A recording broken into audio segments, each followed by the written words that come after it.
Hi, Michael James here, Udemy instructor. So on my Facebook group, learnmanagementonline.com, I often get questions about Scrum certifications and Scrum questions. So if you want to get answers to Scrum questions, you might want to check it out. Now today I'm going to have a look at a challenging question, one that comes up fairly regularly, but the answers are not self-evident. So we're going to have a look at this question and we're going to go through it together. So place your thoughts in the comments of this video. Okay, so let's dive in and see what we think. I'm going to read it out. So you have a Scrum team that has been working together for over a year.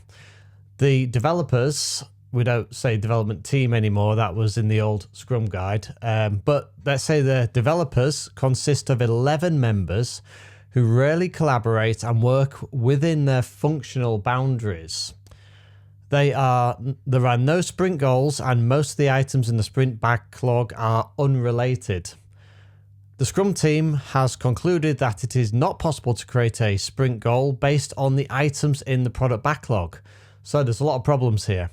What might explain why the Scrum team is finding it difficult to craft sprint goals? And here are the options. Sprints are too long. The product owner is not empowered to make decisions about items in the product backlog nor how they are ordered. The product owner does or doesn't set objectives that he or she wants to achieve within the upcoming sprints. And Scrum might not be the best framework for this team. And finally, the development team, or we should say the Scrum team, is too big. The person who posted this, I don't know where they got this question from, but it's obviously a fairly old one, but still relevant. So put your thoughts in the comments. What do you think? Before I answer this, I'll give you the chance to put your own thoughts in. Okay, so let's go through it. The sprints are too long. We can write that one off pretty quickly because there is no indication about how long the sprints are in this question. So that's not going to be a correct answer. And sometimes answering these multiple choice questions is about finding the ones which definitely aren't correct. So you can wipe them out of your consciousness and just focus on the ones that possibly could be, especially if you're under timed conditions, which will be for any Scrum certification. Okay, so the development team is too big. Yep. So that could be one. I mean, it says that the development team consists of 11 members who rarely collaborate and work within their functional boundaries. So big problem there if they're not collaborating. 11 members. Now, it says in the Scrum guide that a Scrum team should be between 3 and 9 members. So yes, the team is too big. It needs to be split up into smaller groups for better efficiency and better collaboration. A team of 11 can lead to coordination challenges and may naturally split into their own functional silos, which is what we're seeing here. And that's where collaboration will diminish and aligning a common sprint goal will then become difficult. So that is one of the correct ones, I believe. The product owner doesn't set objectives that he or she wants to achieve within the upcoming sprints. And before I answer that one, let's go to the product owner is not empowered. That is definitely sounds like one of the root causes here. So the product owner needs to be empowered to make decisions, to order the backlog, make priority decisions.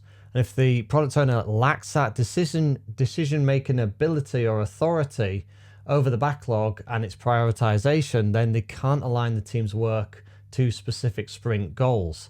And that lack of empowerment or perhaps ability is going to disrupt the Scrum team's ability to craft a focused outcome sprint goal. So that seems to be something that's going on, and it talks about just how important the role of the product owner is.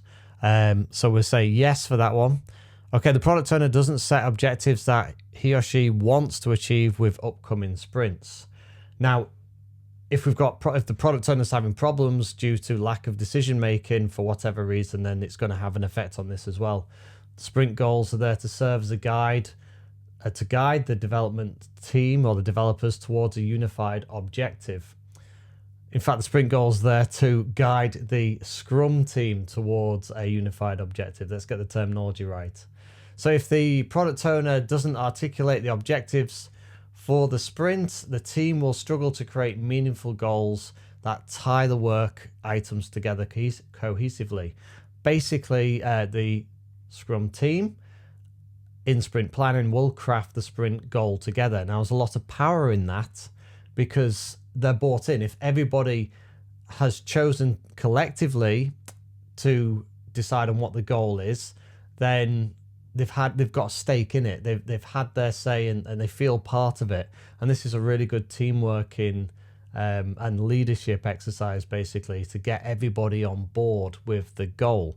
But it does require the product owner to set objectives and to explain what the overall vision for the product and this particular increment, so that they can then take that vision and turn it into an objective or a goal for the sprint.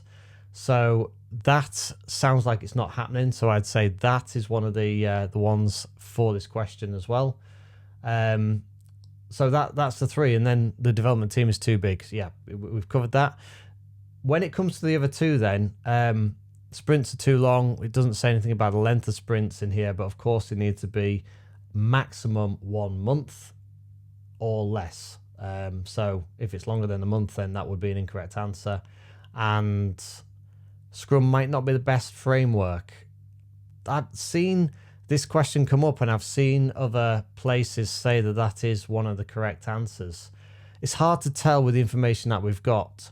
The first thing would be to try and solve the issues around whatever the product owner's having with lack of decision making, and reduce the team size. If that solves the problem, great. If it doesn't, and you've tried those, then possibly Scrum might not be the best framework for this particular project. And that can be the case. Scrum is fantastic and it's very flexible, and it can be used for an awful lot of not just software development, but anything really. But there are cases where Scrum isn't the ideal framework to use. Of course, Scrum is there to solve complex problems in the complex domain, particularly things where you've not done this before and it's all a big experiment in a way. If you're building a piece of software that this team has never done before, there's going to be so many different variables and unknown quantity to everything. This is where we get into the cone of uncertainty, if you want to look up cone of uncertainty. If you're doing something like building houses and you do it often and regularly, you're a construction company and you build the same kind of house over and over and over again, then you've got your process down. You don't have so many unexpected things. So different methodologies might work better for the less complex domain projects.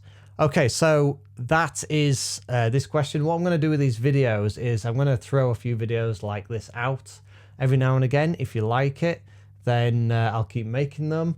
And of course, if you want to go and get your Scrum certifications and learn more about Scrum, I've got courses on Udemy and learnmanagementonline.com. You'll find a link for a discount in the description below this video.